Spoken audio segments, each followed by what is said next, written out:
Okay, is it going? Hello, welcome. It is going. Welcome everyone to this live stream. Just going to turn on this other camera. Getting a little bit fancy today, just a little bit. I'm not sure why my. Yeah, that's good. All right, that'll do. Welcome. So it's December. It's where will I put that? Maybe I'll put that on there. I'm just setting up a second microphone. Hang on. All right, so I hope everyone's doing really well and that you are enjoying the start to the new year. 2026 is coming sooner than we can imagine it, I would imagine. And it's summer in Australia. It's probably winter for you in America and the UK, I mean. So we're going to be doing some live chats, Q&As. I've also got something exciting to announce. Well, not announce, but just to let you know. It was really great to be part of this Spotify Wrapped. The last couple of years they've included us. So I also have a lot of this stuff on Spotify. And I actually have more on YouTube than I do on Spotify. I know, so there's heaps more videos here than there are on there. Because we've had the channel for longer on YouTube, but also even throughout the year, I just don't put everything on to Spotify. But yeah, we were the number one show for, I'm going to give you some stats, right? So here there it is, number one show for 75 fans, which was awesome to see. And then the most exciting one for me, I mean, that's exciting. Like 75 people in the world think that this is the number one show for them. That's great. That means people are, that interested in Chinese medicine, and also that interested in me, and that I'm not turning them off with any of my weird quirkiness, or my accent or anything like that. Oh, I had all these and now I don't have them. Hang on, where are they? Where is it? Come on. I'm using a smaller computer today, smaller screen. So I'm in my other office. Something really, what's a great one? We'll just go through a few of these. Where is it? Because people might be interested in some of this stuff. So we open it like that. There we go. It said we're a top most shared show, 2025 most shared show. So it says we received more shares than 94% of other shows. That's great. That's really great. I thought that was awesome. Like, what the? Okay, thank you for sharing. Thanks everyone who's been sharing. Fans listen to your shows for longer than 94% of other shows. So they're obviously interested in the content to keep on going, which is really great, and people want to actually learn something. These are the top shows. So this might have come up in your Spotify Wrapped if you're on it. I'm just going to try and get that in the right position there. So Joe Rogan, that's one of my faves too. Diary of a CEO, that came up last year, and I didn't really follow his stuff, but now I do, and I think his show is quite good. It's always some interesting characters on there. Huberman Lab, love Huberman Lab. Who doesn't love Andrew Huberman Lab, right? There's a lot of stuff on there that is like, what would we say? Not all the stuff, but there's some stuff I listen to and I think, oh, how does that relate to Chinese medicine? Like, it just relates to it. And I often send my own patients to the episode that he talks about light and melatonin getting produced by the evening light, and there's just so much correlation between those things. So good times with Andrew Huberman. And then the Mel Robbins, I don't know that one. And then some kind of armchair expert, I don't know that one either, but obviously you guys do, and how exciting. There's, what else was there? The top five show for 510 fans. That's cool. That was cool. And the best one was, this one's another one. They're all good ones. We're top 10 show for 968 people in the world. That's amazing. Like almost 1,000 people. It's a top 10 show. That's cool. the favourite one, I can't see it here. Where is it?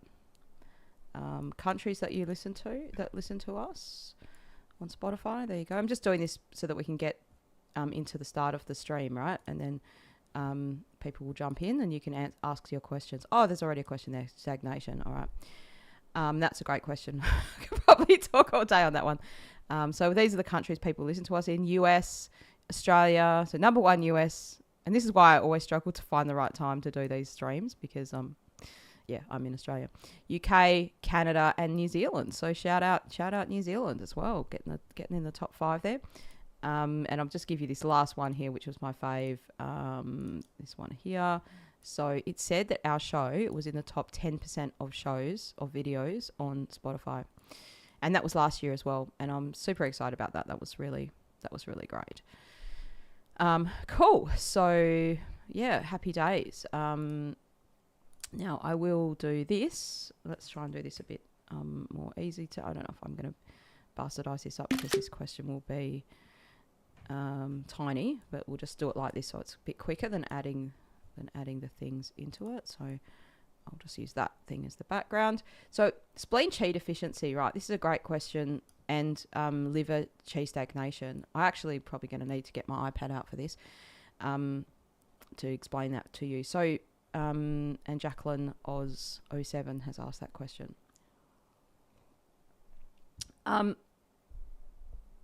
This pathology, it's like a twin pathology. Two things happening at the same time, is actually probably one of the most common pathologies that Chinese medicine practitioners will say people have. Now let me just open this out. Okay, I'm going to put that here, so we'll make that as big as we can. There, hopefully you can see it and get the gist. You get the gist of it. I know there's a lot of things overlaying things here. Anyway, you probably can't read that there, but that's the question that we're talking about. So I'm going to see what happens if I do this. I'm going to try and share my iPad screen on top of this screen. I've done this before and it does work good. So, I mean, this question could be a whole series of videos too. So, and also I'll just try to go what causes it. Okay, what causes liver? So, what causes liver qi stagnation is it's too much sitting, not enough movement, too much stuff coming in, and not enough release of that stuff, right? So the wood element relates to the liver. It wants to move. I'm just trying to summarize this quickly. It wants to get going, and it's related to the springtime energy. It's related to doing new things, and sometimes it can be a mental stuckness, but it can just be a physical stuckness, like people sitting and not moving around enough. And then often what happens then is people get overweight, or they get angry, or they get some kind of emotion that relates to that liver qi stuckness. And then where does that energy go? So it's in a healthy. This is why I need to share my screen. I'm just going to find a new page here, and we'll do it on this page. So in a healthy state, let's see if this works, because it just works before, but I'm not sure where it's going to. I think it's going to share it on the whole screen, whether you guys can see this or not. Okay, so I'm just going to have to unshare that and see what happened there.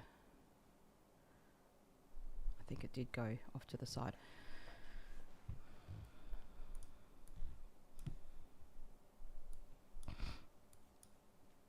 I'll have to just make myself smaller. Just give me one sec.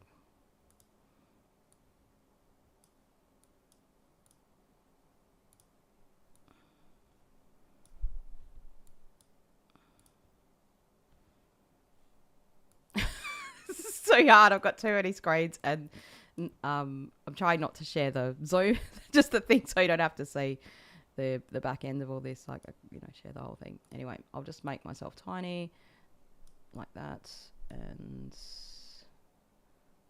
share the whole screen. That will do. You'll just have to live with that thing in the thing there. All right, so then I can share this. on top of it. Right, so you're going to see these 5 elements, right? And I really probably should have just drawn them as black. So wood is the liver, and earth is over here, and this is your spleen, right?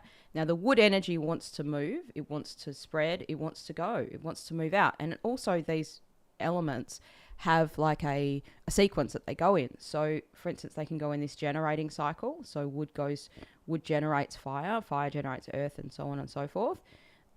If you want to know more about this sort of stuff in a very step-by-step way, this is kind of what we do in the classes.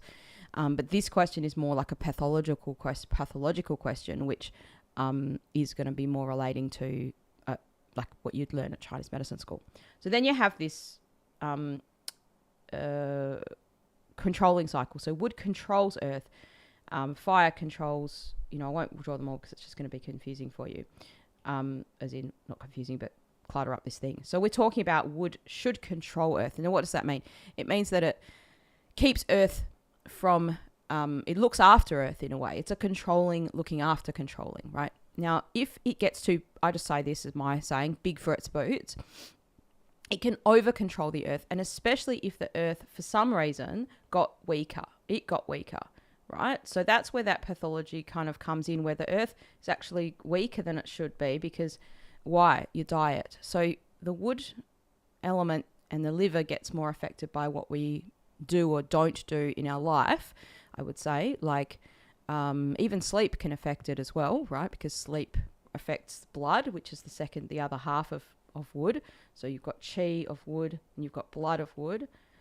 And sleep is more affected by that. So there's 2 aspects of wood, of liver, blood of liver, chi of liver. And that chi is that stagnation, and the blood is the nourishment that, repairs things and does all that stuff. And you do that at night when you sleep. So your sleep can affect this. So the question was, how does it get caused? So bad sleep can cause it. And then activity, I'm just going to put that there. So lack of activity and emotions directly can be a big factor in this. And then hopefully you can see this thing properly. I'm just prattling on here. I've just taken it off. So hopefully it was something you can see there. And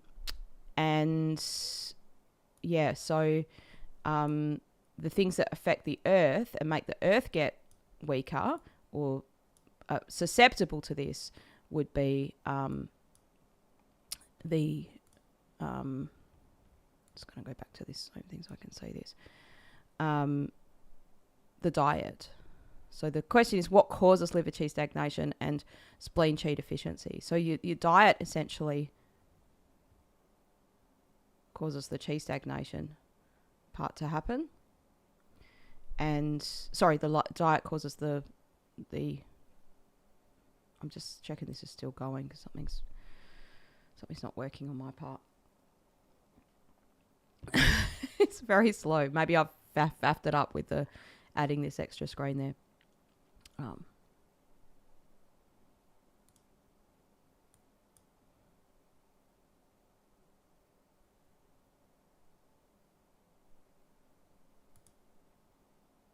Anyway, I hope it's working. So yeah, I think it is working. All right.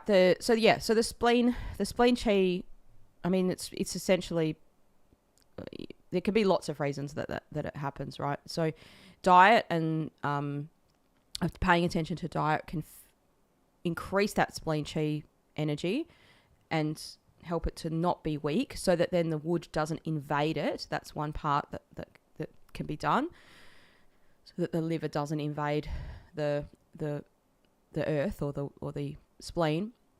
So you need to build that spleen energy up.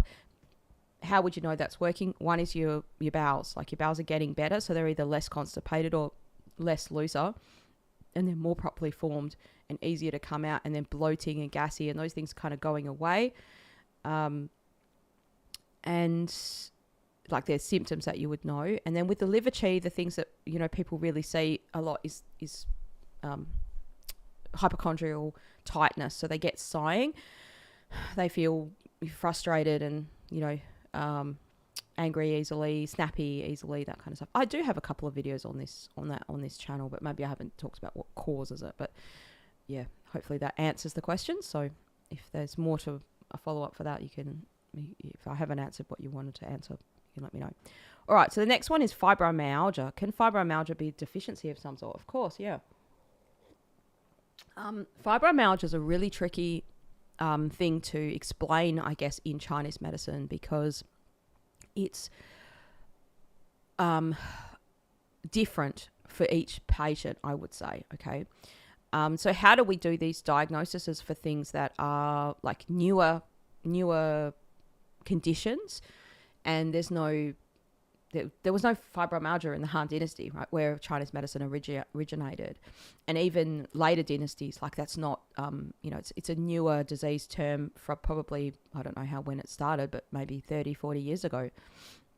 Now, did those symptoms exist? Yes, they probably did. But did that disorder, has that disorder been categorized? Possibly no. So I would say for the most part, from seeing patients with that condition, there's definitely deficiency. Okay, now how do we know that? One is because there's a sensitivity to the skin, and I actually have found more. Now this might not be other acupuncturists' experience, so don't shoot me if that's people listening. Other acupuncturists listening to that go, why you say that, bro? I have found more patients don't do well with acupuncture than in this sort of category. And what I mean by that is they are very sensitive to the needling. So lots of needles or needles where the pain is doesn't necessarily help those patients. And I have found more pulses relating to what I would say is yang deficiency in those kinds of cases. Now, fibromyalgia is very common, sort of an association with stuff like, well, not association, but patients who have been diagnosed with fibromyalgia often would have had chronic fatigue syndrome or, some kind of post-viral fatigue. Those are there's common things there, and then they might not get to even Ehlers-Danlos syndrome. There can be overlapping symptoms, and then it's a process to get that diagnosis, right? So there's definitely this sensitivity on the skin, and they can respond to the needling, to acupuncture, but it also can, I have seen that it is it's harder to get an effect just with acupuncture, which makes me then think of it more of as efficiency, plus the pulse. Like the pulse is not going to lie.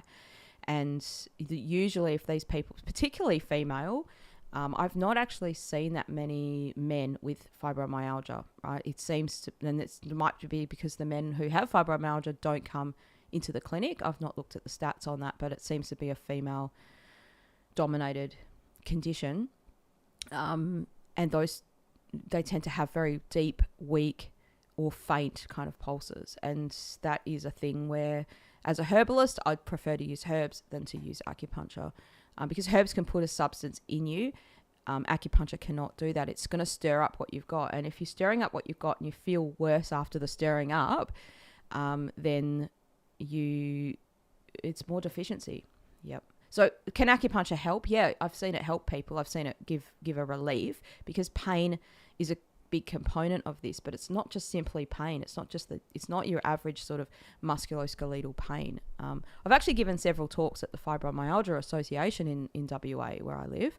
They asked me to do one talk, and then after that talk they said, can you come back and do a second talk, because I really enjoyed that.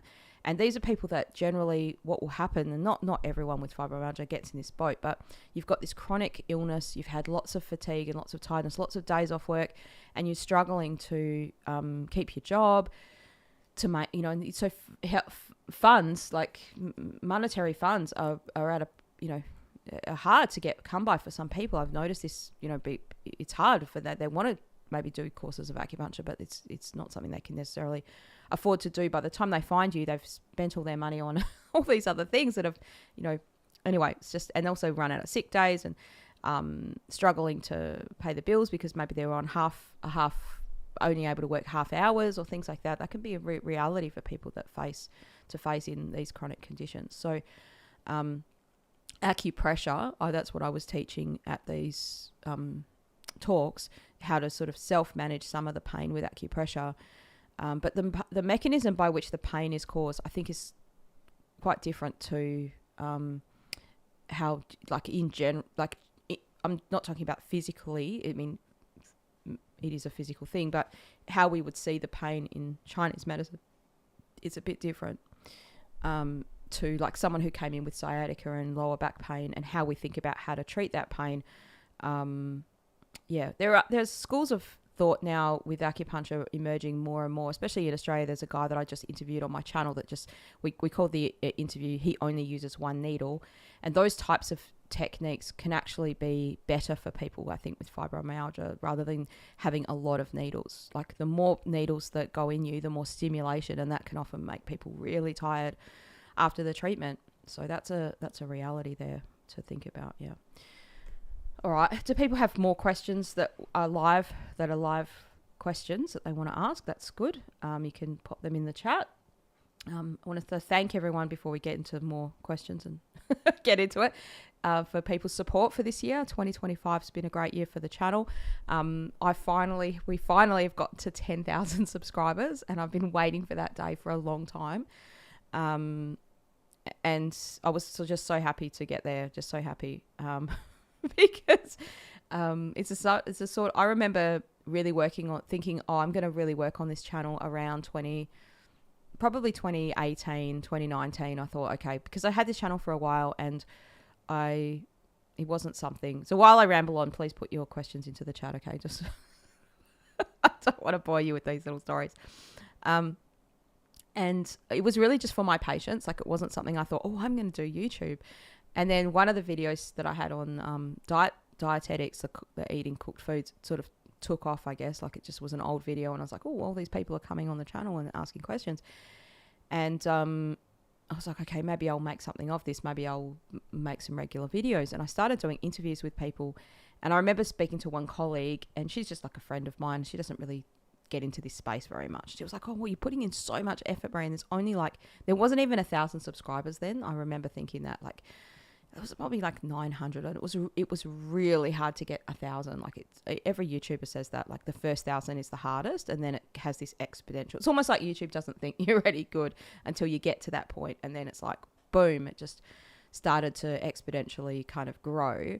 And that's a good testament that people want to hear this kind of stuff, and you enjoy this, and hopefully you enjoy my jokes. And I know some of the videos I ramble a bit, or, give a story to kind of explain it, but my style is more like, I want to teach you, I want you to understand it so you can think for yourself.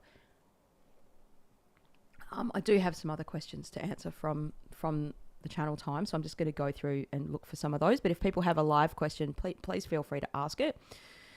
You can ask any question you want, no judgment. Don't put personal details about what's wrong with you in the chats, okay? Just make them about concepts, because I can't give individual health advice, and I also don't want you putting your own personal information there.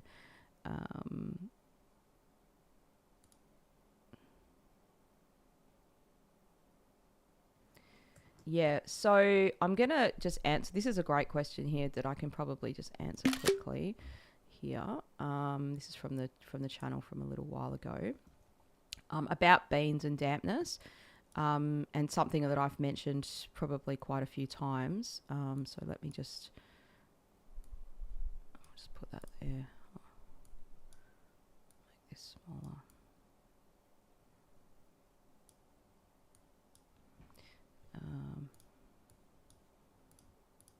So I've just got to get this new question out here. Put it over here so you can see that. So this was on a video called Dampness Self-Treatment with These Two Foods, okay? The beans. Now this is, and this I'll read this out because you probably can't see it. It might be too small. So Spice Bear, he or she, I think it's a she, puts a lot of questions on here, which is great. Really interested, obviously, in learning Chinese medicine for yourself. And, maybe being a practitioner at some point, who knows? So this question is, hey Marie, I totally agree with you about beans flushing nutrients out of the body. I know this from experience, but I'm wondering if you could point me towards a book or something that explains this. I've tried searching, but search engine results are all controlled by Big Bean. I love that. They're all. I might have to make another video on it just so I can say, is it all controlled by Big Bean? I.e., beans. Eat beans every day. They're so great for you. And this is the conundrum, and this is sometimes the conundrum that I face. There isn't a book, so maybe I need to write a book about Big Bean. It's been lying to you all these years.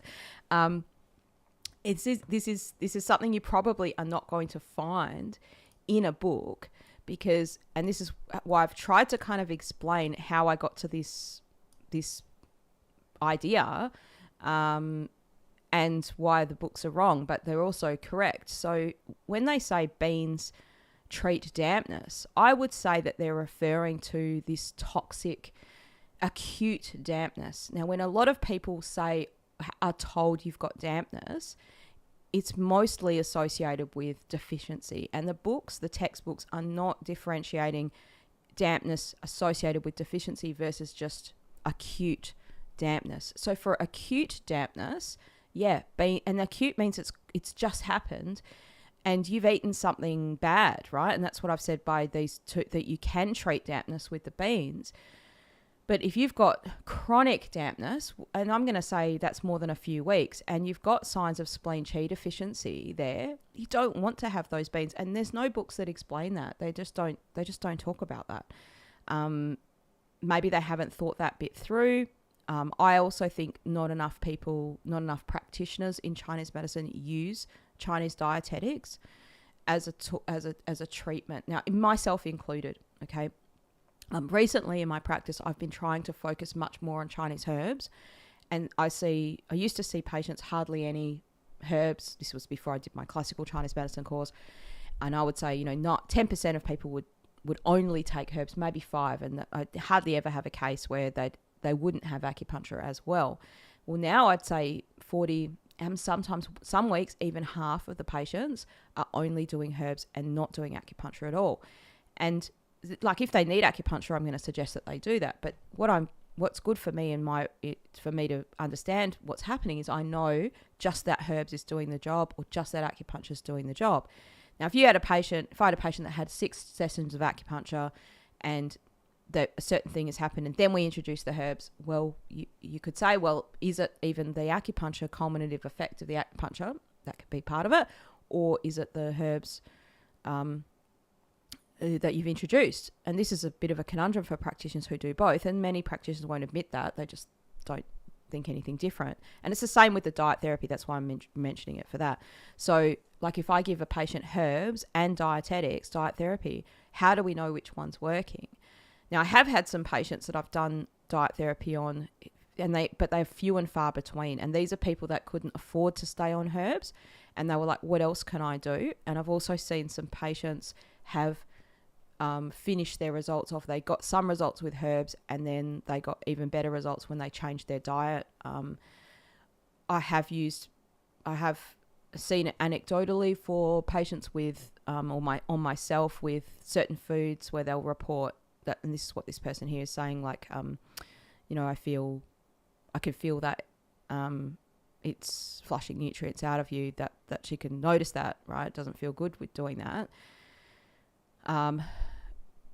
So these are sort of conundrums into Chinese dietetics. It's like all these books are just written about the same things, and I don't know if practitioners are actually using them on people as a thing, right? In China, there are a few Chinese medicine type of practices where they just do diet therapy, just do dietetics, and that there are some restaurants where they will actually like feel your pulse and then make a formula for you out of food.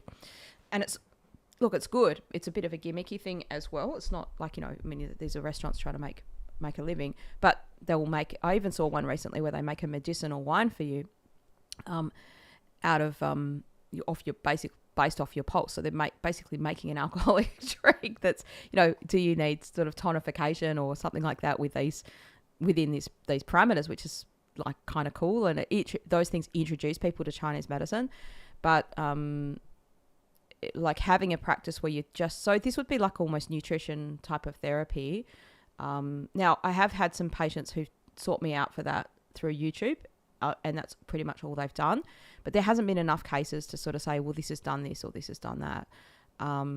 So yeah, being controlled by Big Bean. I love that. Some of these texts are just they're translating for the diet therapy texts. I would say they're translating them from texts that previously existed, but they're not necessarily adding clinical cases with them. So just running a second camera here. Yeah. If people have a question, please feel free to put the question in the comments. So I'm just going to catch up on some of these questions and answer some new questions as they come up. It's Monday morning. I've got about an hour before I've got to get ready for my next patients. While I get this other thing ready, I will just have a quick look what's happening here.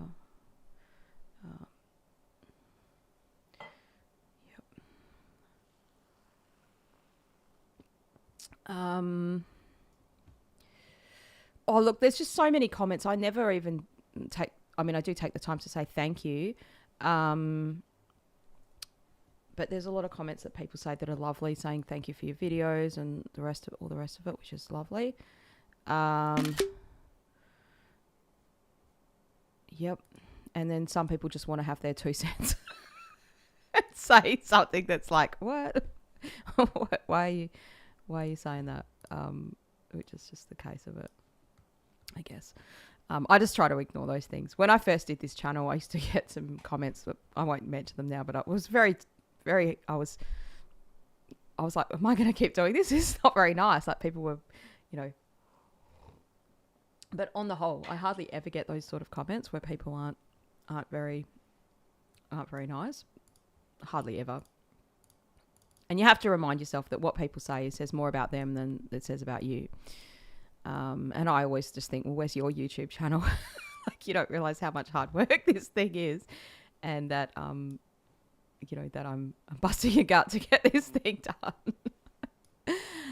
Anyway, so we've got a question here about losing taste. So this was also on a dampness video, but it's not necessarily related to that. So Tatandora, I can't pronounce that. Titan 2 Duvera 8210. We'll just call you 8210. I love your videos. I would like you to explain what is the reason of losing taste, and is there a chance to have it back, please? So Chinese medicine, this is one of the weird things that actually acupuncture can, now I can't say we can treat it because of APRA, right? But this is one of the things we can think about, how it works. And I have seen some unusual cases with taste where nothing can really explain it, but if we think about the pathomechanism of how taste happens, and that's what this person's asking, then there's an opportunity for acupuncture to work in that. Now, also herbs, if there was a pattern of... So how it works is if you come into a practitioner and we feel your pulse and we ask you some questions, if you're a TCM practitioner, they're going to look at your tongue and they're going to form a diagnosis, right? Now, that if there's an association with taste in that diagnosis, it would be pertinent to treat that diagnosis. It's not like, oh, here's the points that are going to treat taste and your taste is going to, be returned like that. But we can think about a few things for how do we get taste. So one is the tongue. It is actually the thing that, your taste buds are on your tongue, but also your ability to taste isn't just that. It's all aspects of your oral cavity in your mouth. So for some people, if they've got lots and lots of sinusitis, they'll, like if you've ever had a cold, you might notice that your taste sense is diminished, and that's also because of all the phlegm and that kind of stuff there, and that can be something that Chinese medicine may address. And then if that helps, if I had a patient that had a lot of phlegm and sinusitis, I would want to think about that first before we do any other stuff. So that's one thing. The next thing is to think about what channels kind of connect to that area. And this is the cool thing with acupuncture like I often tell this to practitioners, if they can't really find an obvious pathology there, right? Like there was this person's, like maybe the taste, they can't tell when it exactly stopped. there was no cold or flu that happened before that. There was just kind of, it just seemed to have lost over time. Then we could stimulate the channels that are associated with those areas and then see what happens. And that's what I've done in my practice. I can't say whether, I'm not saying this cryptically, but just because we have such strict rules with ARPRA, I don't want to make a claim of treatment, but that's kind of how a practitioner would approach it. Okay. So what are those channels? So one is this REN channel, and I've noticed this is a good point to use REN 22. Now, you're not going to needle these points. I'm not suggesting anyone here needle points on yourself, but these are very dangerous points to needle, even for an acupuncturist. They need to have proper training to make sure that they're doing them properly. But this point here, I can't really press it and talk because it's part of, I'm just going to move the microphone out of the way, and it's kind of going to be here on your, here. So your clavicle bone is the one that comes down, and then it's underneath that clavicle. So it's very uncomfortable for me to press that point and talk at the same time, because it's just like how your throat is. It's right where your throat is. So that REN channel, or that conception vessel channel, goes all the way through underneath and into that area.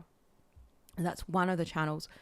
Your heart channel, or your heart, they say that the tongue is the sprout of the heart. So this is the idea of perception, Shen, being connected with taste, okay, as well. Like your senses, your Shen, which in Chinese medicine is your all your mental, emotional functions, and your perceptions of things. Like you perceive people are touching you, you perceive that you're cold, you perceive things are, that a perception of taste. Okay, so that is your Shen's job. So there might be something to treat. Treating the Shen could do something for taste. Oh, hi Spice Bear, that's great to see you too. I just literally answered that question that you previously had about Big Bean. I love that big bean idea. So you have to go back and watch the stream if you've just joined in now. Just before this video, I just answered that question, and I love that question because I'm trying to catch up on questions, but I'll also answer new ones. So you can put a new question in the thing, and there's been heaps and heaps of questions that I just haven't gotten to. Life's busy. It's good to be busy. Yeah, so if people have a question, this is a good time to ask it. I'm up early. Well, I was up, it's not early now, it's 10 a.m, but I was up early enough to get things organised, and I was doing a class last night, and I had all my stuff in the room already, and I was like, okay, I'm going to make use of this opportunity. You got one shot, one opportunity to get this live stream done in the morning. Yeah. Okay. I think it's a good time now because the US is like a bit later. We don't have daylight saving in where I live in WA. So I'm just going to search through here if there's any other questions that haven't been answered that I can maybe answer here. And if there's new questions, put them in the...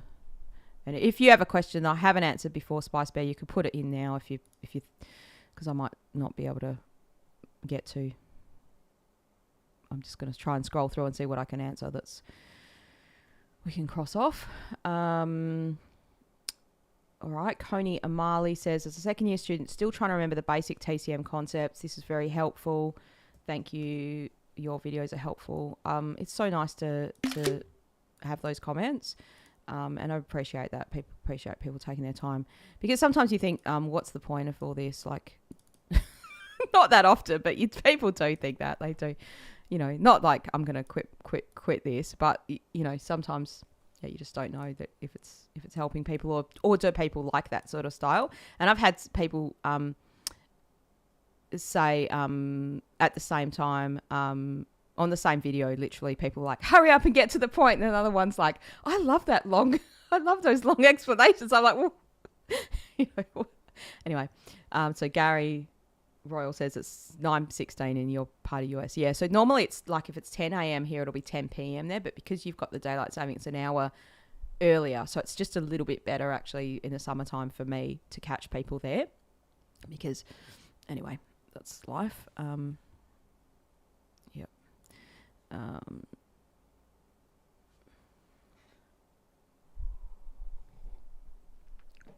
Yep. I've just done my big plan for 2026. I've never done this before because we haven't had AI really like this before, but I've started using Grok AI. I find that it's heaps better than ChatGPT, and I plugged in all the things I need to do for next year, all the goals I want to achieve. One of those goals is I'm like, okay, I'm going to commit to making 3 videos a week for YouTube for this channel. And I always think that I'm going to do that. And then, and one of those videos would probably be some kind of regular live stream, right? It's 6 p.m. in the West Coast. That's good. Okay, this is a good... okay, so Monday morning is your Sunday night, 10 o'clock. So I could probably commit to this on the regular if I get myself around to it. Anyway, I plugged in everything. I put all this stuff into a spreadsheet first, and all the tasks you have to do every week, like no matter what. And then I put all these parameters with it, like this has to be done before this, and that has to, and then I want to do this and that. And I've got another business that I run, which is my obviously my clinic business, like the patients that I see, but I also have a music business. So I put all these things. I think I broke the AI yesterday, because at one point it was just sending like dash, like pages of dots on the page, and I was like, what? So I was really, really impressed with what I was able to do before it got to that point. And I was like, you know what, Marie, you can just add these 2 extra things in yourself. You don't need to keep on asking it to do it. And I even asked it a question. I was like, are you broken? Have I broken you? And then it just goes crazy, and it's like it doesn't understand. And then it says this thing. It says user has asked a question if I am broken. I'm not sure what that means or something like that. Anyway, so I managed to get it to plan in all the tasks, like all the goals. So like if I want to write a book next year, I want to do this, I want to do that. I put all those things in. I've given it the time I think it will take, and yeah, well, it's planned in everything week by. So every week, I basically have a weekly schedule. That'll be things like clinic time and accounting for driving time and all those things that you have to do to just live and be a person and earn your money. And then in that spare times, right? Like so, one whole day I don't see patients. How can I get all these, which weeks should I use to get these goals on? And it's great. So I'm feeling very excited about next year because it's like, I don't waste a lot of time doing this, but you can waste time where you just think, what should I be doing right now? What should I do? And then there's an overwhelm and you think, oh, but I got to, and this and that. So I think I'll let you know, we'll check in a few months into 2026 and I'll let you know if the AI plan is working. Yeah. All right. So if there's other people with questions, I can see there's a few more people in the stream now, so that's good. Please feel free to ask your questions.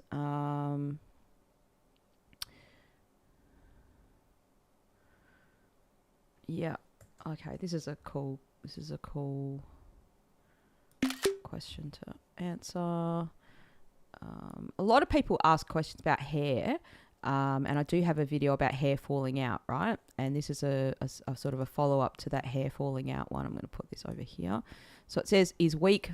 I'm sorry if people can't see this that well. It's just how it's going to be, because otherwise it takes me too long to get the question and put it into the side. But I'm just going to do it like this. Is weak floating yang difficult to treat? How long does it take to treat with classical Chinese medicine? Oh, cool. There's a question from Gary. I'm going to come to that in a second. So something I've noticed, this is anecdotal, okay, on myself. When I did the carnivore diet very strictly at the start of the year, one of the things I noticed, and I didn't know that this was a thing, is my hair stopped falling out. Now, what I mean by that is whenever I wash my hair, like I will notice a certain amount of strands coming out, okay?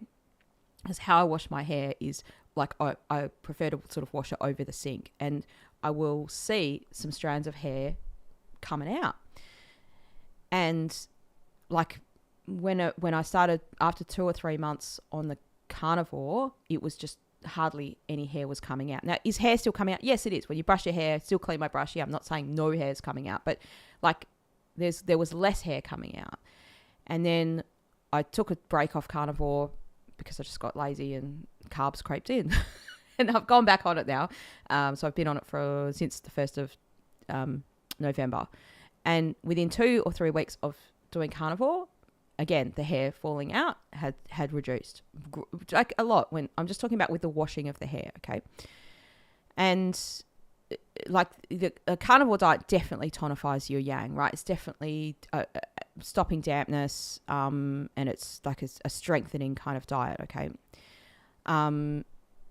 And this idea of yang floating out. So when yang is weak, it floats to the surface. For some people, it will make them actually feel warm, like their body will feel warm.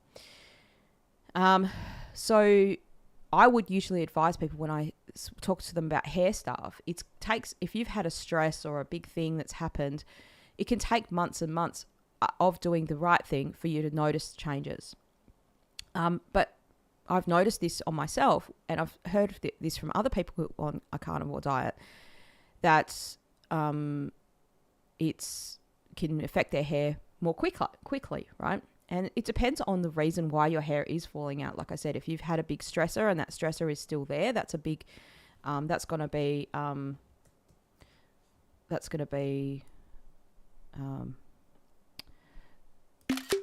something you have to deal with, something you have to work out. Anyway, so how long does something take to treat?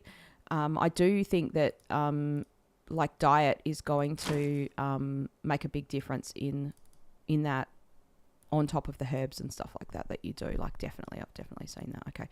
Now I'm sorry this is so tiny, but it's just how it is. This thing. All right. So now we've got Gary's question. Gary Royale.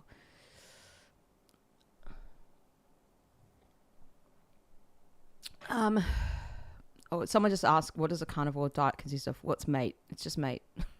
That's the easiest way I can explain it more later, but it's pretty much just meat. Meat, eggs, butter. Some people can have cheese. We'll come back to that. So, yeah, but it's definitely a yang tonifying diet, right? And you're not having things that would be like it's strengthening the spleen. It's drying the earth, which dries up the dampness. Yeah. So Gary says, so I think I've had mold exposure from water damaged building, right, in his house. It's super common, right? A lot of people have that. Feeling overwhelmed. I can feel my kidneys trying to keep up. Yeah, so that's not exactly a question, but we can just comment on that, I guess. And I'm sorry to hear that. It's stressful in itself because you can't just move out of your house and you think, what are you going to do, right?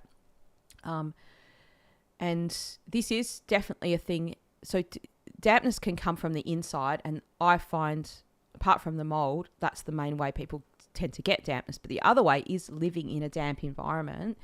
And sorry, I must have missed. It's so small I couldn't read it. I read Gary Royale. Sorry. This is what happens when the YouTube name all goes in one thing together. I just make up my own name for you. Sorry about that. I'm a girl. Gay. All right, awesome. I'm sorry. That's just how, like, sometimes I got to read things quickly, and I should just probably not read people's names out. Yeah, so you're living in this water damaged house, right? Now,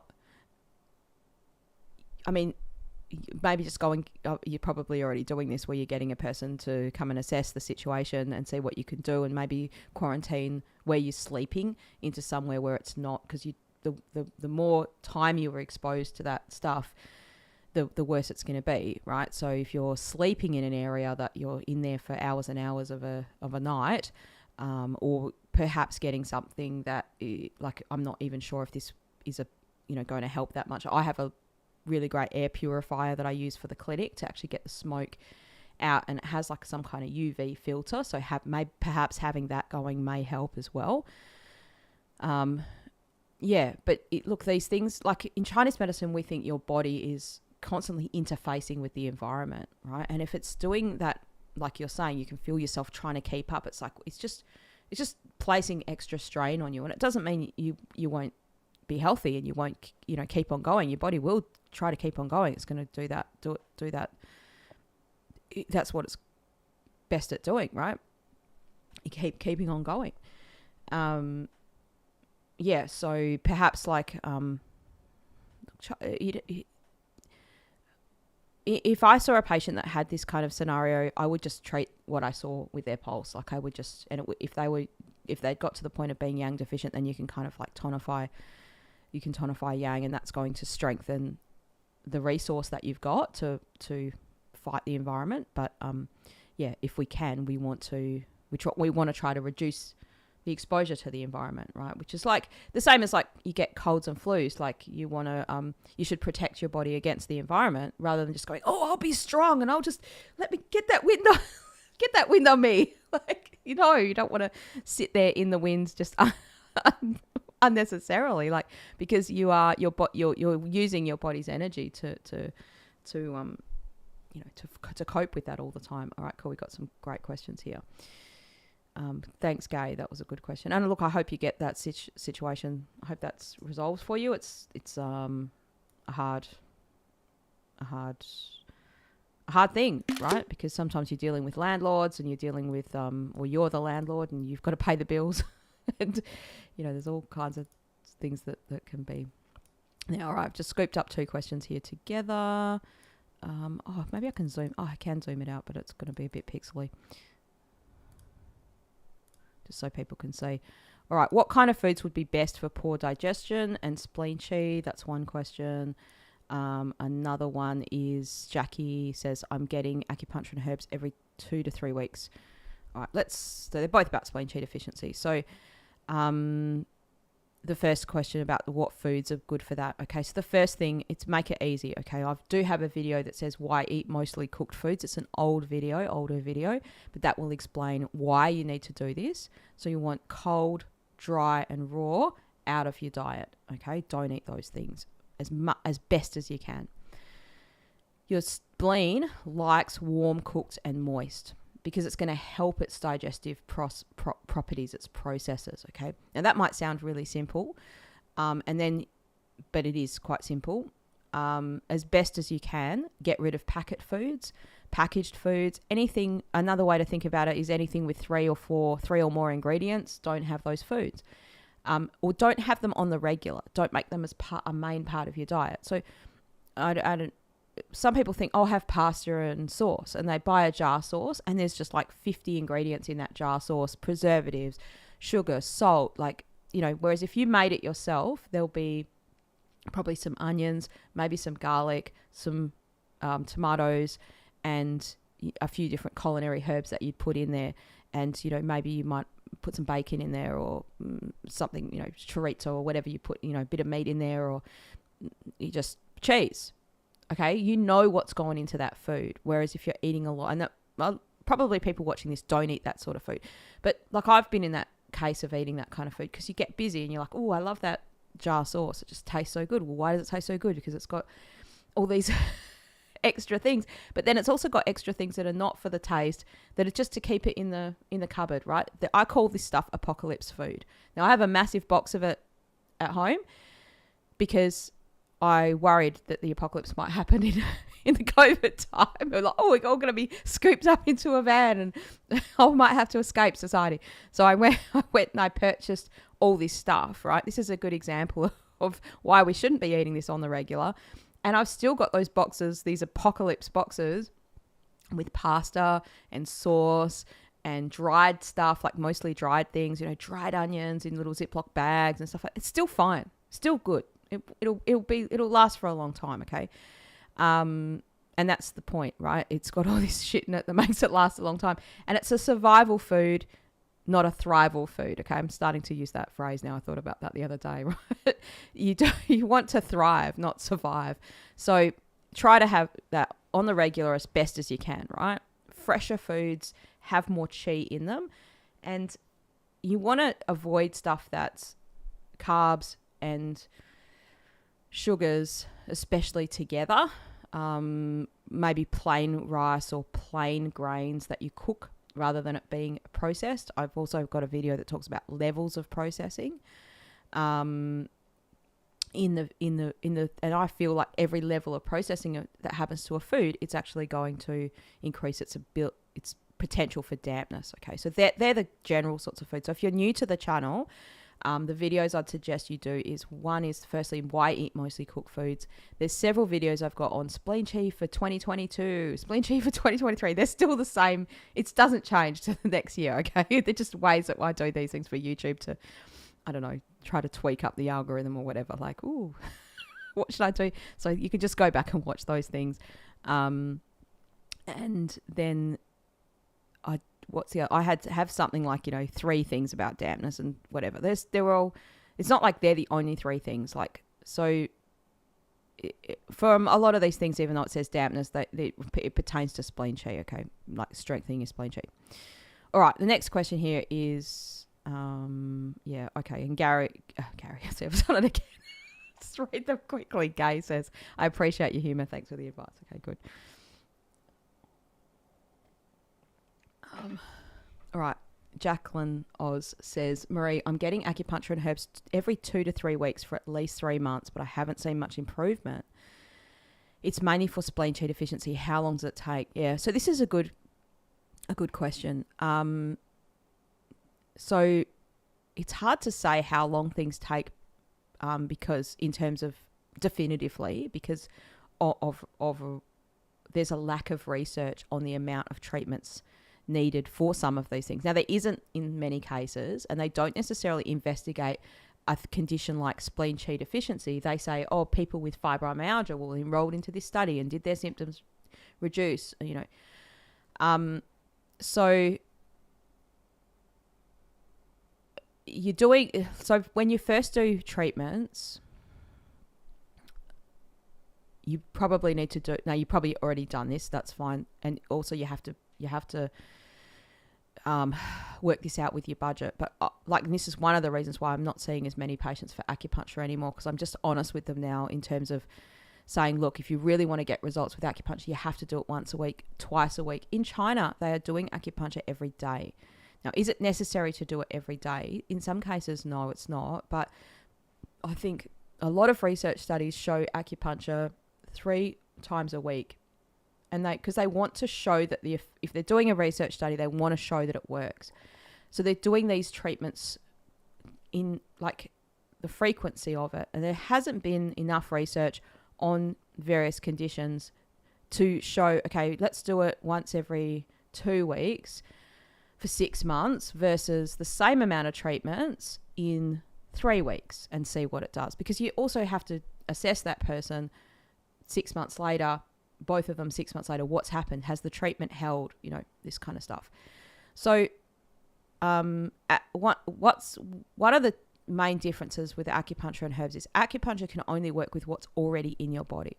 So if your spleen chi deficiency is, and I think, was that your question at the very start? Liver chi, it was the liver chi stagnation. So if your spleen chi deficiency is mostly caused by an overactive wood element pushing onto that weaker spleen, and they're the main symptoms, you're probably going to get a big result from acupuncture versus if it's the weaker spleen. Without moxibustion, there's nothing warm in that scenario. You need something warm to warm it. And she also says she's getting herbs, right? So it's not just acupuncture. Sorry, I missed that bit out there, right, with the herbs.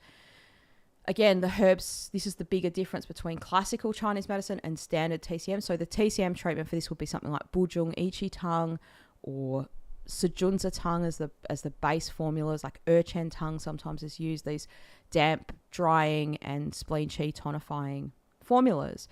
And they don't contain enough warm herbs because at the root of spleen chi deficiency is actually more tending to yang deficiency. So in a classical Chinese medicine sense, they think it's more yang deficiency.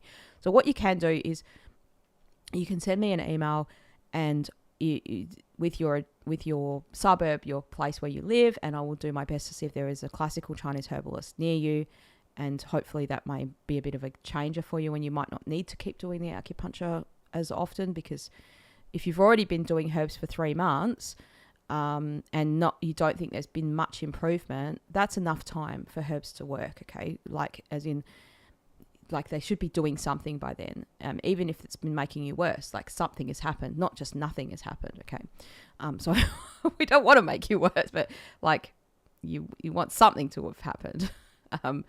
So yeah. So how long does it take to it's a hard question to answer.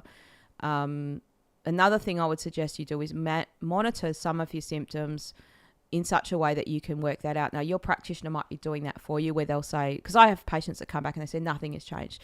And then I say, well, how about your headaches? You had headaches 3 times a week, or 3 times a month. And, oh, I haven't had any headaches this week. Okay, well, maybe 2 weeks. Have you still had no headaches? Okay, so now there's been 3 weeks with no headaches. And, perhaps that's something that could be, seen as an improvement, right? There might be something happening that you might not be aware that's happening. And then maybe just discussing that with your practitioner and saying, okay, I want to focus on this particular symptom. Like you don't have to say what your symptoms are in the chat, but yeah. Acupuncture is better for moving stuck chi. It's great for emotional stuff. There's some emotional things that herbs can't really do much for that I've seen, and there's like theories with acupuncture for that stuff, like traumatic things and stuff like that. But getting to actually putting the substance in you either need herbs or you need foods. Like I've had blood deficiency patients that refuse to eat meat, and they just will never get as better, I know, than if they did eat meat, and they really struggle to get their menstrual cycle right. They might be trying to have a baby, and these are people that might get results on herbs, but as soon as they stop taking the herbs, the symptoms are not resolved, and that's because they're not doing the right things for their body inside. Now, the other side of it is you might be doing all the right stuff and it's just taking time, but it's slowly improving. And the things you're looking for is your sleep getting better? Is your sleep more sounder? Are you waking up at night or waking up less at night than you were? Going to the toilet at night? These are things where we know if those things are getting better, then your body's on the right track to heal itself. Okay, so that's one thing. Another thing is if your digestion, like the symptoms of your digestion, one is your bowels, they're getting more properly formed. The bloating, the gassy, that stuff should be less. And just that feeling like you feel comfortable there. You don't feel stuck or tight there. Yeah, so I don't like bagging out other practitioners or anything on this channel. That's not what this is about. But yeah, there's a lot of different styles of Chinese medicine, right? And maybe, it's hard to say what's the reason why nothing's changed much for you. So, yeah, if something's been going on for years and years, it can take 6 months of treatment for something to get better. But I definitely see more quicker results with herbs, and definitely see more quicker results using classical Chinese medicine than I did with just TCM. And that's because of the warmer herbs.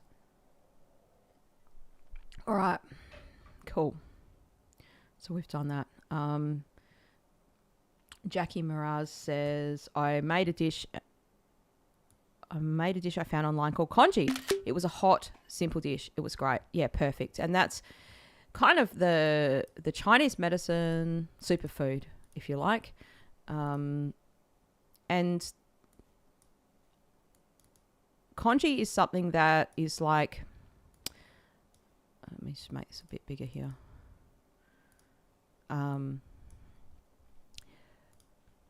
So what is congee? It's 7 times water to 1 times grain.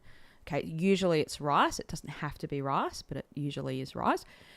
And then you put other things into it. So you can put meat, you can cook things with it, you can put things into it. And it's usually like a piping hot ricey soup, liquidy soup. And then if you go to a buffet in China where buffet breakfast, like a hotel, especially it's not like a lot of hotels now, they just do the standard Western breakfasts. But when I was in China the first time in Hangzhou doing my Chinese medicine study, I'll make this a bit smaller so people can fit in there. What was it? It was just like, it was not a Westerny. There was hardly any other, I don't even think there were any other Westerners staying at this hotel, right? So it was the hotel across the road from the hospital. And I was there for 3 months. And every day would be the same. It'd be this, like, and it was always a bit of, especially back then, I didn't eat much because I was a vegetarian. And I would sort of look into the congee and like, look, there was always the plain one. So I was like, okay, that's fine. I have the plain one. And then there was always this, there was nothing labeled in English. So it was all just little bits of pieces. You were like, I don't know what this is going to be. When I was studying Chinese medicine, like people used to make, we used to make congees all the time and bring them to school and share them with each other and stuff like that. So Jackie said I put sweet potato, carrots, a little bit of zucchini, white turnip, yum. Right, so it's almost like a breakfast soup, yeah. And you can put herbs in there. You can put like ginseng or there's cheaper types of ginseng, dangshen. You can put goji berries in there. There's also recipe books of congees that you can get. I have a couple of those. One of those is called The Book of Juk. I'll just grab it real quickly.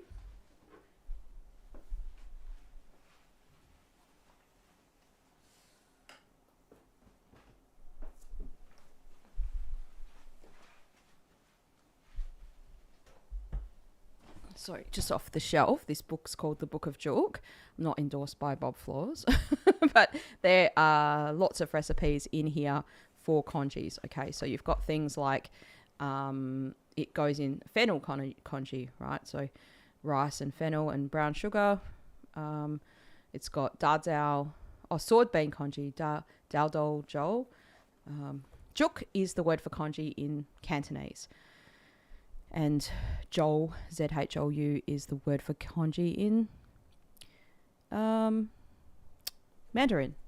So that's a cool book. You can get that. I'm sure you can get that online. Bob Floors writes heaps of books for lay people, like people to just understand Chinese medicine. Now, this book's got heaps of herbs in it that you're probably going to find easy to get, and there's heaps of herbs in it that are probably a bit harder to get. You might, find them hard to get, but you can still make them. We're using the vegetables in there. So it's like mixing herbs with vegetables and meats or different things in there. Yeah, so that's good. The thing to remember with congee is you're generally having a small bowl of it. It's not like when you say a bowl of congee, it's not like a massive bowl. It's literally those little, like it's about the size of your hands, right? Those little bowls. You're not supposed to be having that was very Aussie, amount of carbs, a massive amount of carbs every day. Yeah, cool.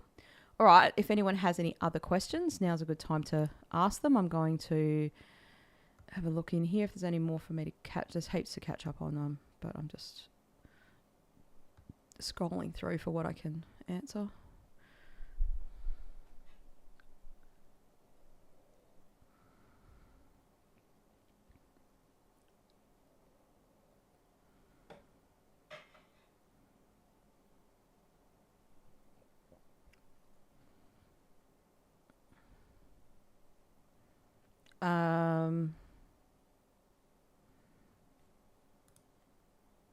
Yeah, sometimes I have to think too hard to answer some things. I'm thinking of things I can answer quickly.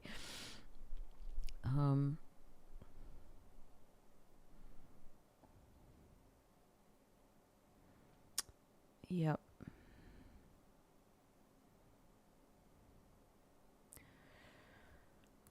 Let's have a look here. Okay, so someone asked another question. Jackie, talk about emotional trauma. Can it eventually get released? Well, that's a that's a big one. There are some things that Chinese medicine has that other systems don't have in this area. And like I'll give you a resource that may be useful for some people, right? Now this lady is in the US, and there are other practitioners that do this kind of a thing. And this is one of the things where acupuncture can be something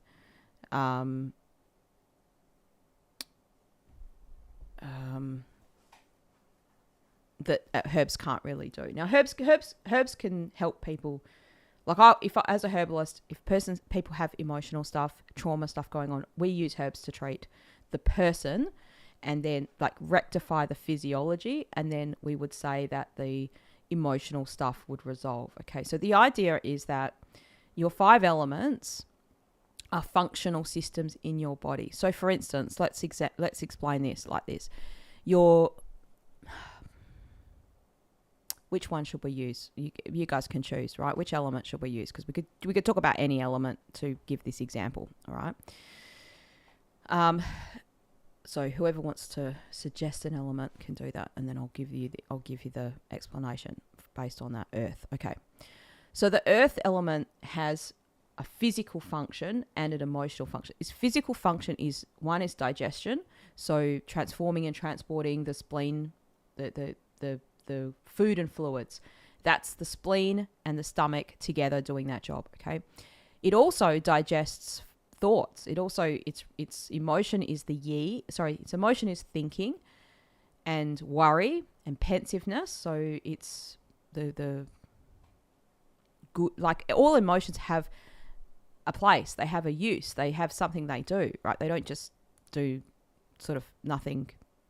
They're not just all there for negative reasons. Like worry is concern, right? If you had no worry, no worries, you might be an idiot. Okay, like there's a good reason to have a concern. Sometimes you're like, oh, that might be dangerous. Now you don't want to be worried. Oh, that's dangerous. All the time. That's not healthy either. So it's like a spectrum of an emotion, which healthy and unhealthy on that spectrum. So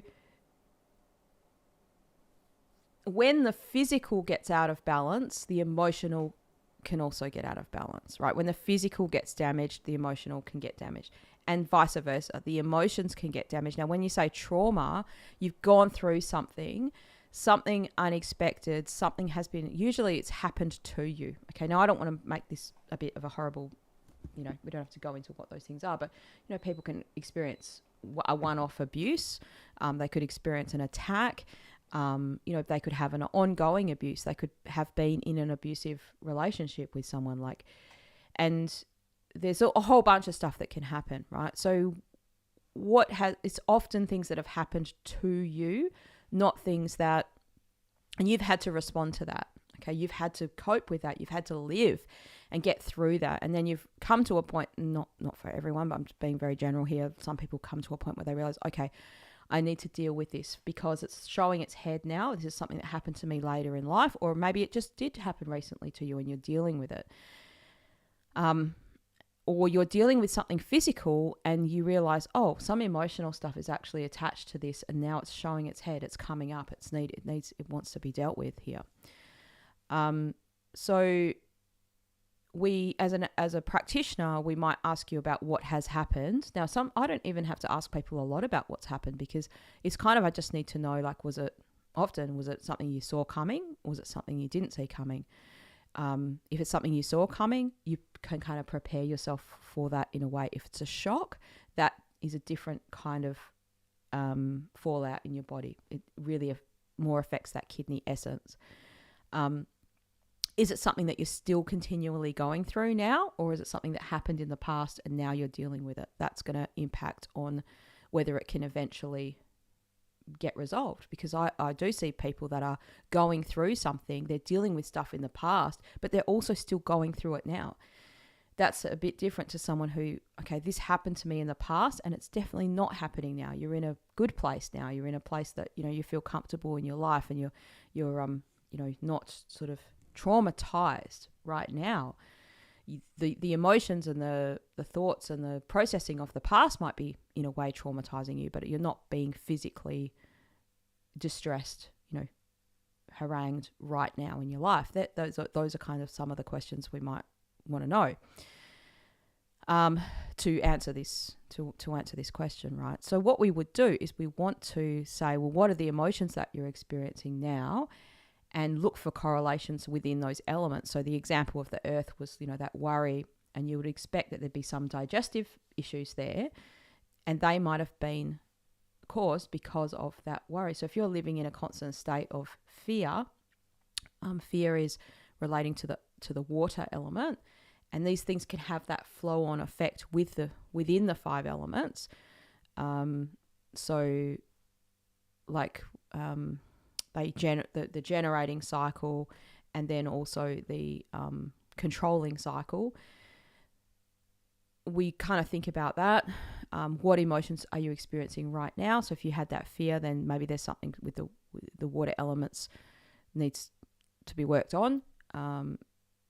Or there could be frustration and anger as well, and that's wood. There could be worry. Fear and worry can kind of be similar, and that's part of what people would explain as anxiety. So they worry about something, but they're also fearful about that. So that's earth and water kind of together, right? So that's kind of explaining how we would come to work out what's going on, right? What are I can't say all practitioners, but most practitioners are kind of trying to, what's presenting itself now, that's what we treat. And then we treat that, and then the patient comes back, and then we say, okay, well, I would feel their pulse, and then go, okay, what's there now? What's changed now? You've cleared something, and then is something else there to work on. How these things affect you physically is part of how Chinese medicine is going to help you, because if we can get your sleep and your digestion better, then your body's physical body is able to deal with what it's got to go through. So part of this is you've just got to go through it. You've got to work through those. You've got to be prepared to face that stuff, right? And we say often facing the environment, right? Like you're facing the physical environment, and that's interacting whether you get sick with a cold or a flu or not. But you're also facing this emotional environment, the emotional environment within yourself, and the, other people, all the dickheads that you have to face in the world, right? And even if you're not traumatized, you've got no emotional stuff going on as in that way, everyone knows that if they feel tired, they didn't have a good night's sleep for a couple of days, you can't face those dickheads very easily. You're like, oh, for fuck's sake, like, like it stresses you out dealing with that stuff. Sometimes you can be so tired that even just a tiny little thing that happens, will really stress you out, or be really challenging or really hard.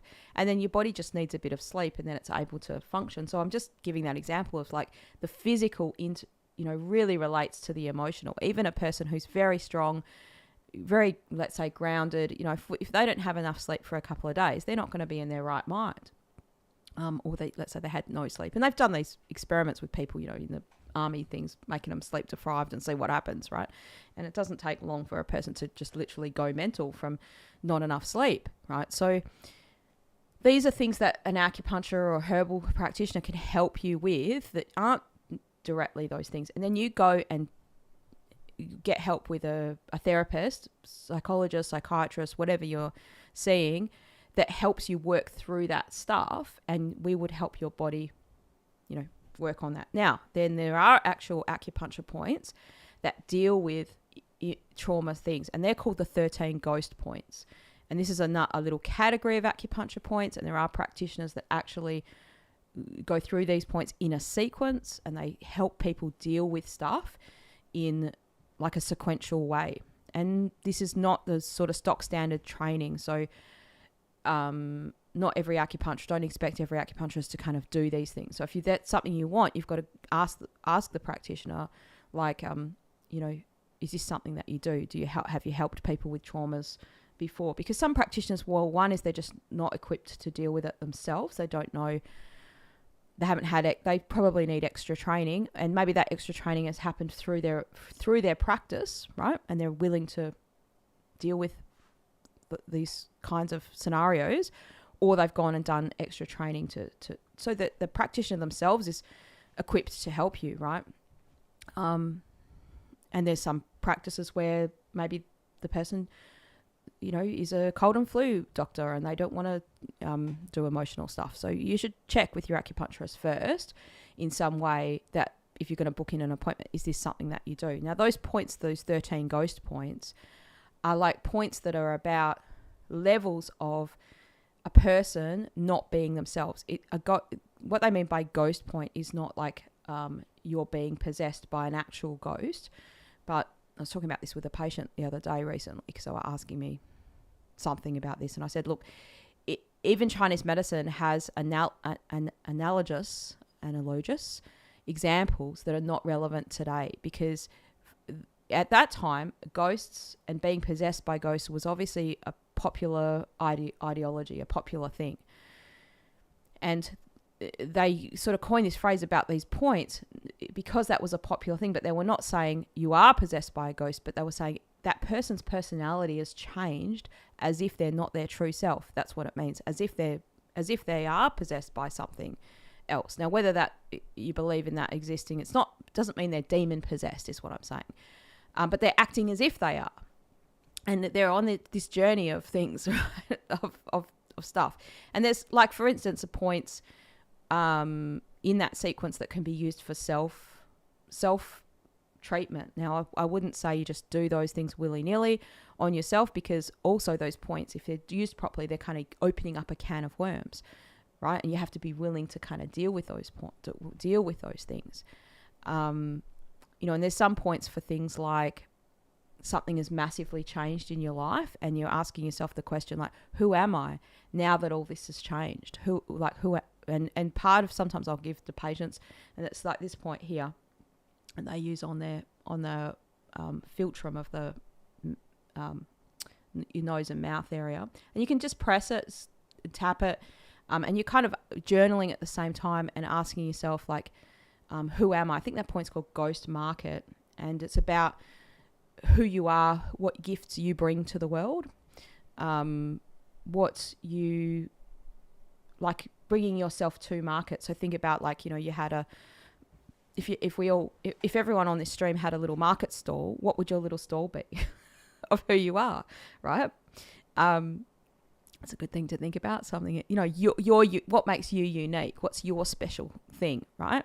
And sometimes a thing can happen in our life that really challenges who we are, right? And you think, well, what if I can't do my job anymore? What if I can't? I mean, think about COVID. That happened for a lot of people, right? They were challenged with a lot of things in that time, and they were like, thinking, what if I can't keep going to my job anymore? That's who I am. And now that all this has changed, who am I, right? And that's a thing a lot of people... I'm really struggling with the aircon in this room, because as soon as I turn it off, it gets hot. But then when I turn it on, it's too cold. That's why I keep pressing that little button.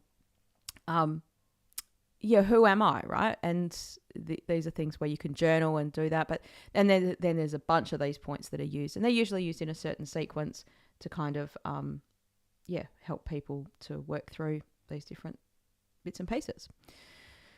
So this is an interesting thing, right? So it can eventually get released. I think part of the answer to this question is whether you believe it can or not. And that's not so much a Chinese medicine reason, but if you are so attached to, and please don't take this as a harsh thing, because people can go through really horrendous stuff. Okay. I know that you can.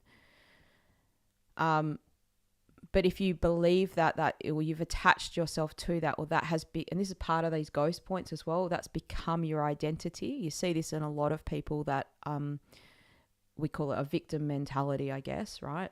They're addicted to that victimhood, and that's also because that's what's rewarded in our society at the moment. That may change, but it's part of whether you believe that. Is this who I am, or is this just something that's happened to me? And from a psychological perspective, when I'm helping people in the clinic, I'm kind of like paying attention to their language around this stuff, right? Like, what do they believe about it? Are they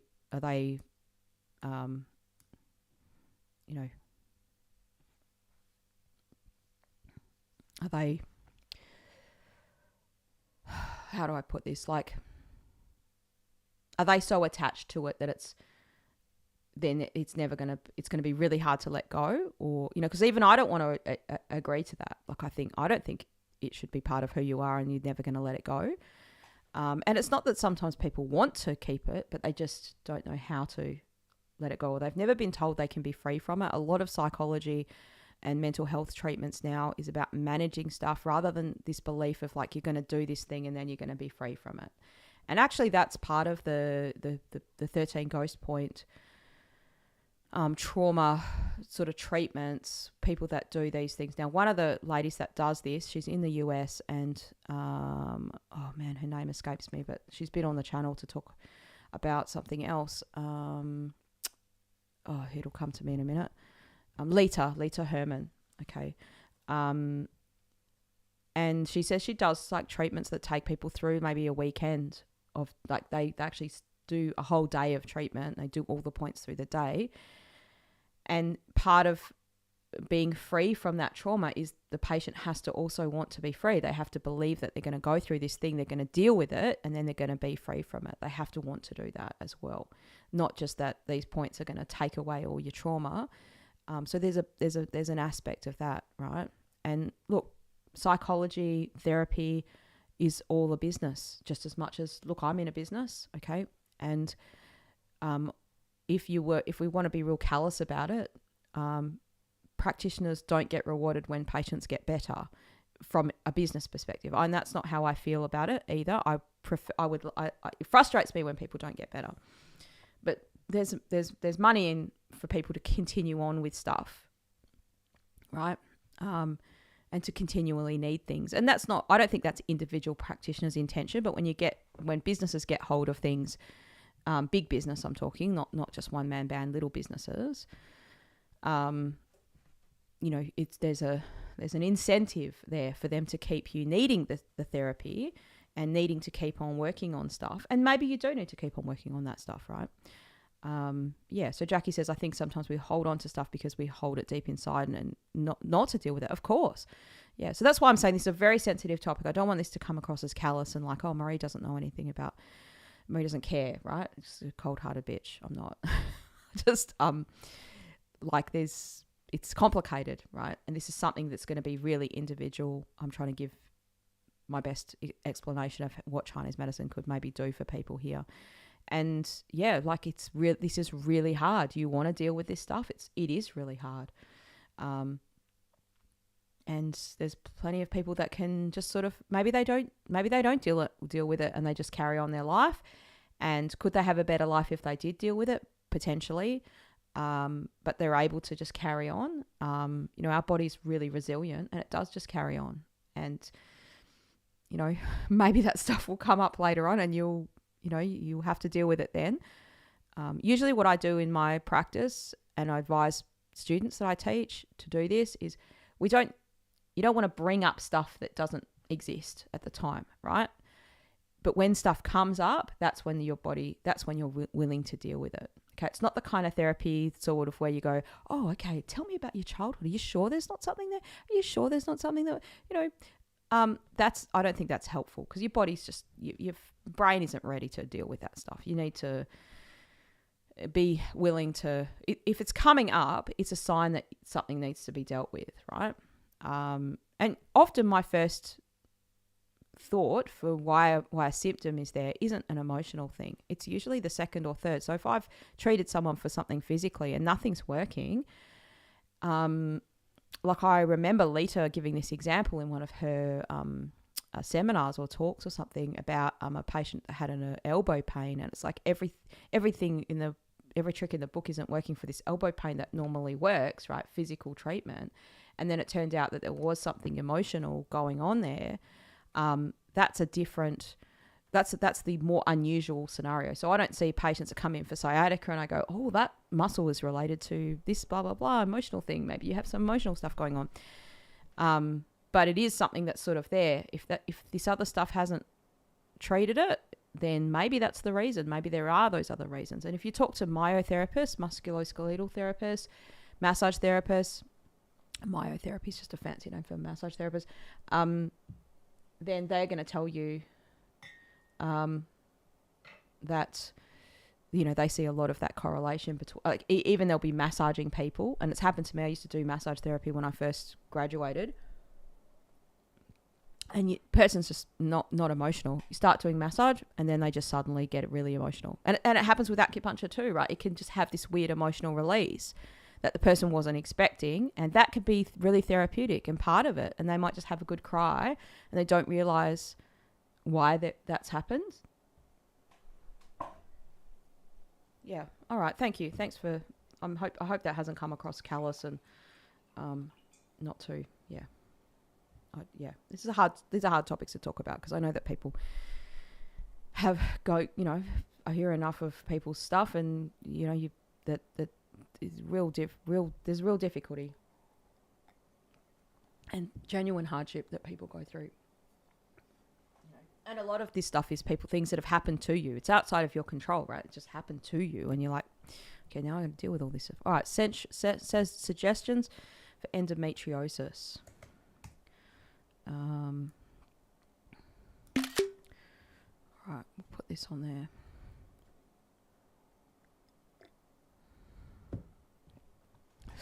Need to get a coffee. I need to get another coffee. My coffee is run out. I need a little coffee machine right here. Let me see. All right. So this is, again, another big topic. It's not...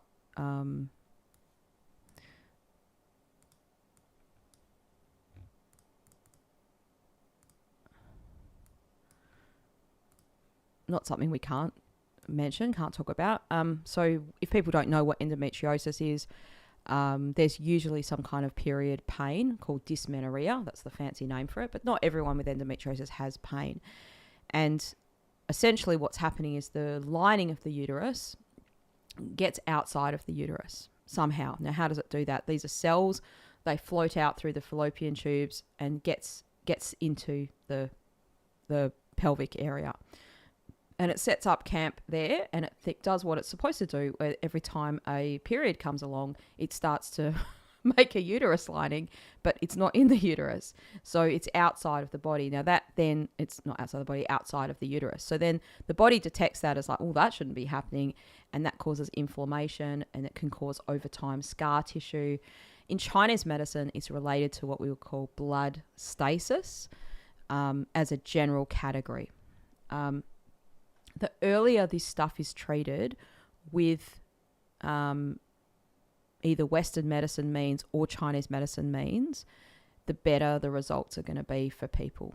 Okay, like I actually had an interview with one of the practitioners on this channel called Andrew Orr, and he is like a natural medicine doctor, but he's got like several degrees in reproductive women's health. Master's degrees in those things, and he does a lot of health coaching for women or health or treatments, like helps put people in touch with Western medicine doctors and specialists that deal with this sort of stuff, because this is a kind of an industry where a lot of women get dismissed or put off or said, oh, this is okay, just take the pill, that will fix it, and then months and months go by and they've got these horrendous symptoms that are just not treated and things like that. So it's also something that can't be diagnosed any other way except for a laparoscopy, which is an operation. So they have to put a camera in there and have a look. Right now, it's not a really that invasive kind of surgery, but often when they do that diagnosis, obviously you would consent to this. They would say, like, we will try to remove some of those lesions if we find them, like those, we'll try to reduce them. Now they'll grow back again, right? Because there'll be remnants of those cells there that every time there's a menstrual cycle, it'll start to do its thing again. So, I remember, I'm just trying to think what else we'll say about this.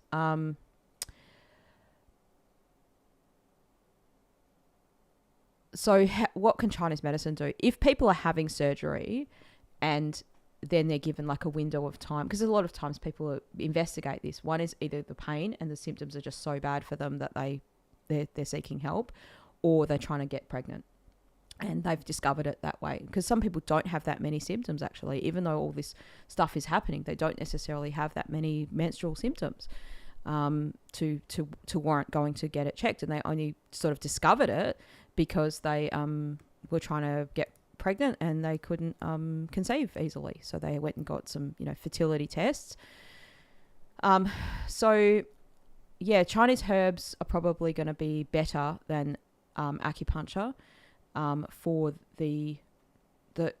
I can't say the treatment of endometriosis, because legally we can't say that, not in Australia, but for the treatment of blood stasis. Okay, so when we see blood stasis, there's certain symptoms that are there. So blood clots in the period, very, very heavy bleeding, abnormal cycle, so irregular cycle. They're all things that we're trying to regulate with herbs or acupuncture to make the cycle as regular as it can be. Now with the pain, I've had some patients that are just coming in to manage endometriosis pain, okay? And that is something that, like, legally I can talk about with APRA, because we're allowed to, there's plenty of evidence that acupuncture can be used to manage pain.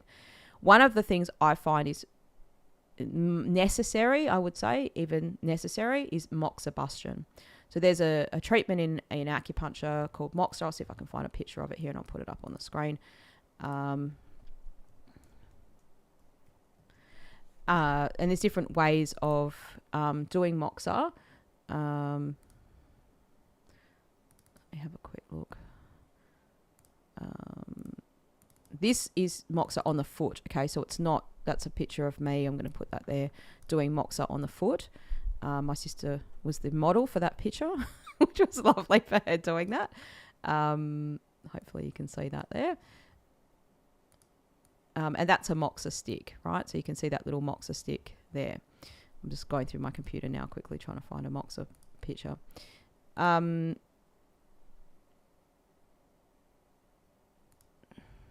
There's different types of moxa. So this picture here is what they call rice grain moxa.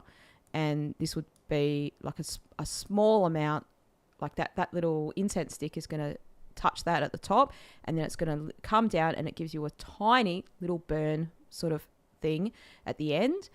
And moxa is one of the most powerful things that acupuncturists have to treat pain. We also have this type of moxa, which is ginger. And these gingers are very thick. It's just we did this for the photo, so you can see the piles of the moxa there sitting on top of the ginger. So these are slices of ginger, and that moxa kind of goes down, and that's a direct way of sort of heating the points. And then there are things that like devices you can buy that you can put a moxa stick kind of into and using it for self kind of use. Now, moxa is one of the things that a practitioner should show you how to do it before you're using it at home, right? I would never recommend people just use that moxa at home by yourself without any training, because it is very easy to burn yourself if you don't know how to do it sort of properly. So moxa can kind of be used, and acupuncture can be used for people with endometriosis in kind of managing the pain. And then, because often it's a condition that sort of needs to be managed. It's very hard to treat it, to stop it, to cure it, let's say. And I have seen people get less pain in early stages of dysmenorrhea. Whether it's endometriosis or not is sometimes not known because they're so young, they haven't gone down that road of getting all those tests yet. So we don't know if we've treated that endometriosis, if they even had it at all.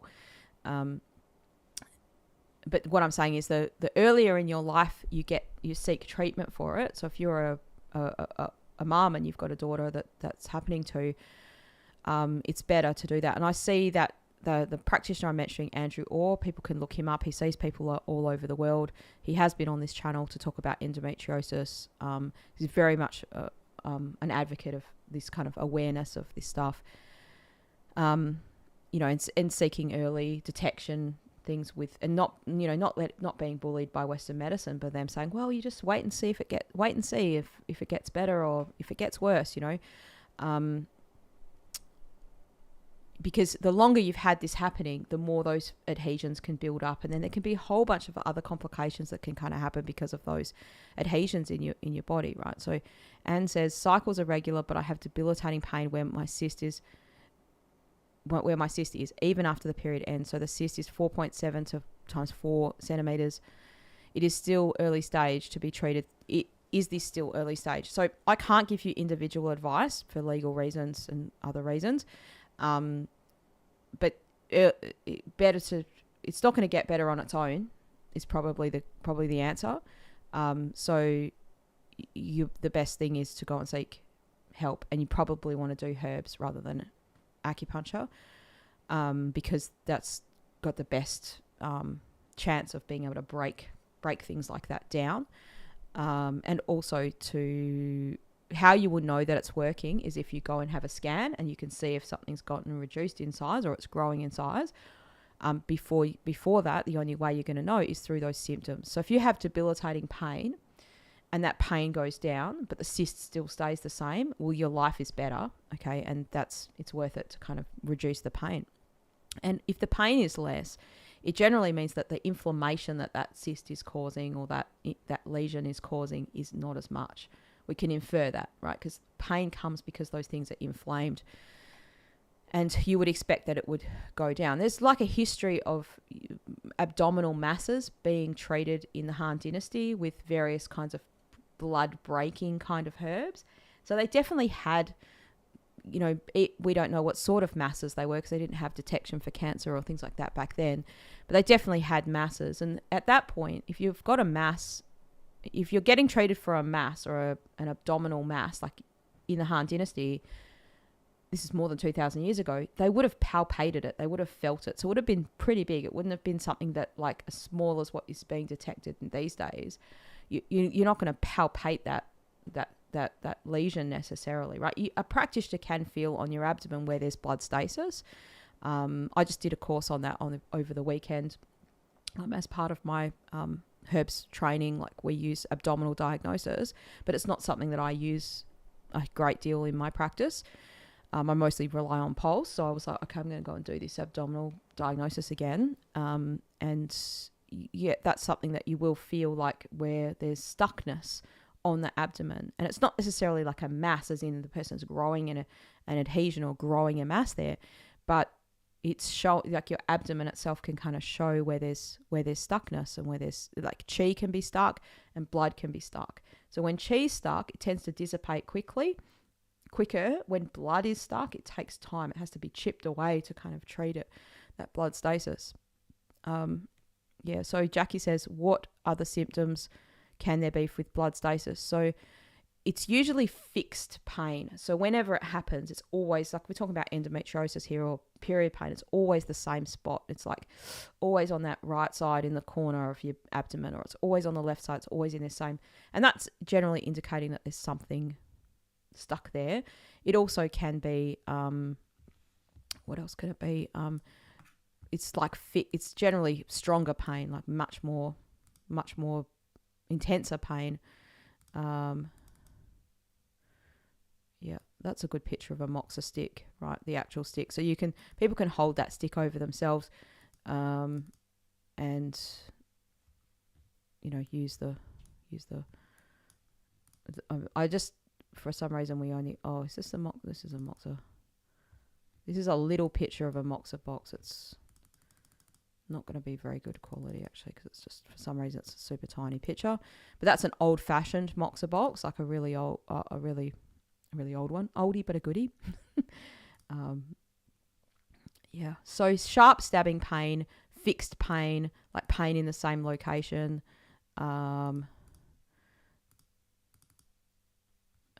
That's a good picture there. This one here. So that's what we call needlehead moxa. So that's in black and white, that picture. But you can see the little stick of the moxa on top of the needle, and it actually heats down through the needle. Now, obviously, you can't do that yourself. A practitioner has to do that one for you, right? Sciatica, yeah, definitely. Like that's Moxa for sciatica is something that I have come to realize you have to do it. Like, it just works really good. Even for myself, I had really bad sciatica 2 weeks ago, and I'm not sure if it's this chair. Okay, because I bought this new chair on Temu, and I'm back on the chair now because I was like, oh, my back pain's better. But the chair scoops like this, like it's a retro style chair, and it's a bit small. And I bought this chair, and I thought, I've been sitting on it for 2 weeks, and I was like, oh, my back's like. Anyway, I've been doing self moxa for.